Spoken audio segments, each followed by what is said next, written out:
So I figured I'd make this one simply because it's impacting a lot of people. It's definitely impacting a lot more people than Netflix canceling their DVD service, but it's something that I honestly don't care too much about.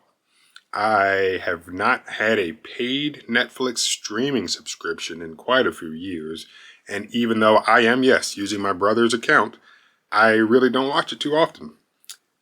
I'd say once all the other companies started getting their own streaming services, a lot of the content that I feel like I was watching on Netflix went to different streaming services, and the frequency that I open the Netflix app just slowly started to decrease to now I honestly don't open it at all, except for maybe just to scroll through. But the last time I attempted to watch a movie, I believe, was R.I.P.D. 2.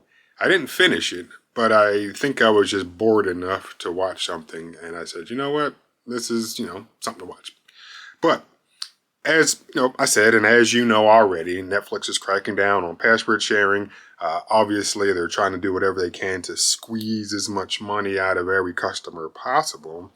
And according to this article, this is from 9 to 5 Mac, Netflix also reiterates today that there are over 100 million households currently sharing passwords. And that's a notable amount. That's something nice to consider. But then it also goes to say, which undermines our ability to invest in and improve Netflix for our paying members. Okay, now I hate that I'm going to spend just a few seconds dissecting that last portion of the sentence, but it's real simple. So the people who are paying for Netflix is saying it's unfair to them because Netflix isn't able to invest into the company and provide new, better, whatever type of content. But at the same time, it's the people that are paying for the subscription that are sharing the password. And I'm quite certain they're okay with the amount that they're paying, for the most part. And then, yes, allowing another person to use their account to then do what Netflix is proposing or has proposed or actually implemented in certain parts of the world, allow those paying members to then pay for sub accounts for those people who are not actually living with them. I can imagine that most people probably say, hey, you guys are already charging enough. You continuously raise prices. There's a extremely large amount of content on the platform. I'm okay with what you have and what you will have. You don't need to take access from, a family member that doesn't live with me or, a child or whatever, and now force me to pay for a second account for them to now have access for whatever reason that you're claiming is the reason. Obviously, you just want more money. Just say, hey, we're not making as much money as we should. All right. So if you don't live with this person who's paying for the account, then you need to pay for your own account, or you can allow the person who's currently paying for the account to pay for a second account for you to continue watching this stuff. So I mean, I honestly just feel that they could just raise the price again, and that I think that's what they said the last time they raised the price. That we're improving upon the quality and the amount of content that we're providing to our customers. So that's why we're raising the price. And now this is just we're just going to slap on another $7 to $20 charge to potentially, obviously not everybody, but to some people who are going to now start paying for a second sub account. And it's business, so I can't fault them for doing it. But I just hate when they try to mask it as something else. Oh, it's not fair. It's not fair to the paying customers. But aren't the paying customers the ones that are sharing the passwords?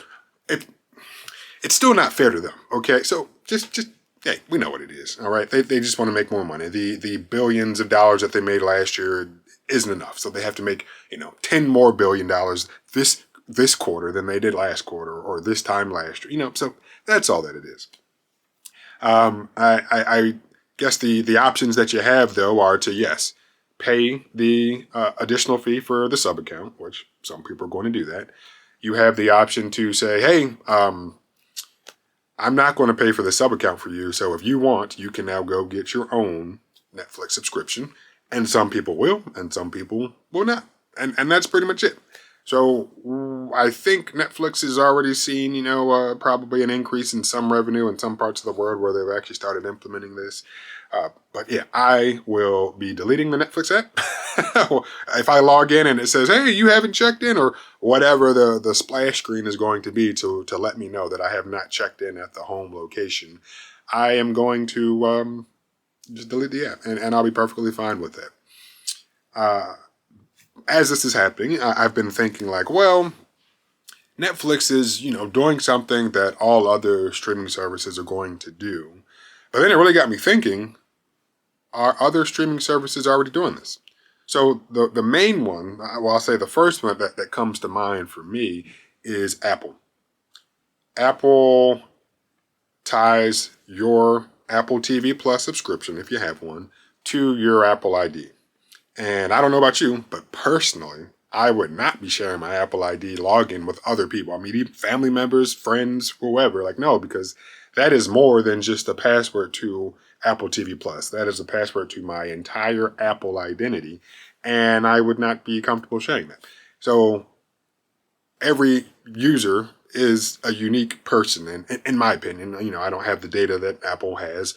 I would say that the only way that you might start being able to share stuff is if you have either an Apple TV or the Apple TV app, through one of these streaming devices, and you create a new Apple ID that isn't really truly unique to you, and you log in and you start watching video. But since that Apple ID isn't really tied to you as an individual, you'd probably be more comfortable actually sharing it with other people. So don't know how often people actually do that, because if you did that, then you have your iPhone, and let's say you wanted to watch something on Apple TV Plus, that ID that you use to create the Apple ID that you created for the Apple TV app or the physical Apple TV is not the Apple ID that's on your phone. So then you wouldn't be able to watch stuff while you're on the go or just not at home. So don't know if that's actually happening, but I think that's the only way I think somebody would be comfortable. At least that's the only way I'd feel comfortable sharing that information with somebody else.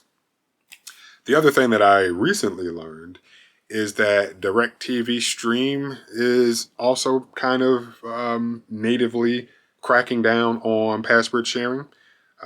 If you have DirecTV and what I'm saying is false, please let me know. But I was talking to a friend, and not saying she would be lying, but I just want to remember that I'm saying everything correctly. But I was talking to a friend, and she has DirecTV, and her parents, or DirecTV Now or Stream or whatever it's called, and her parents also have it. And the way that it's set up is you can have X number of simultaneous streams, but you can only have a certain number of those simultaneous streams occurring outside of the household. So therefore, yes, you theoretically could give the password to whoever you want, but then you'd get that pop-up of, hey, too many people are streaming right now. Or the people who are outside of the house would get that pop. Hopefully they would be the ones that get that pop-up first, and they would be the ones that would have to stop. So that's DirecTV, whatever you want to call it, building it into their implementation of streaming. Prime Video, which by default, everybody who is an Amazon Prime subscriber has a Prime Video account. And I would also assume that you only want to share that information with people who you are comfortable with making purchases on your Prime account. I mean, there might be some toggles in the settings in there to make it so that you don't have people with the ability to just buy whatever they want. But yeah, I think that might be another company that has inherently built some form of password sharing restriction in their accounts.